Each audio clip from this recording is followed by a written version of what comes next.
দাও ভাত দি।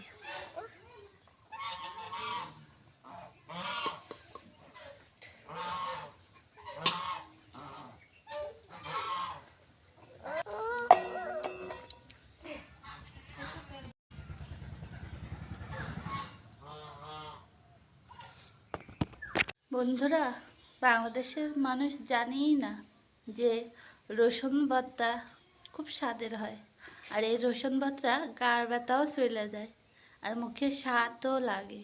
যাদের একদম খাওয়া রুচি, ভাত খেতে গেলে বমি হয়, এই রসুন ভর্তা দিয়ে ভাত খেলে এমনি 2 থাল ভাত খাওয়া যায়। আসুন কীভাবে রসুন ভর্তা বানাই, সামান্য 1 চিমটি লবণ, ঝাল আর রসুন দিয়ে। চলো। রসুন ভর্তা গায়ে ব্যথা যায়, রসুন ভর্তা খালি ওষুধ আর কিনে খাওয়া লাগবে না, এটাই সত্যি কথা। আর যাদের একদম খাওয়ার রুচি, তারা এই রসুন ভর্তা ভাতের সাথে মিলিয়ে খেতে পারো।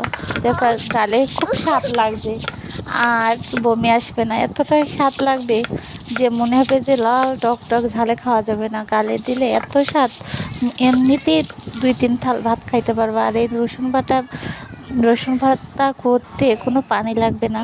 দেখো রসুন আর ঝাল লবণ দিয়ে বাটলে দেখো তেল তেল ভাব হচ্ছে, কত ঝাল আসলে না বন্ধুরা, কোনো ঝালই লাগে না। এদের আমি ভাত খাইয়া তারপর তোমাকে দেখাচ্ছি। তোরা স্বাদ, অন্য ভর্তায় এত স্বাদ তুমি পাবা না, একবার খাইয়ে দেখো, মিস করবা।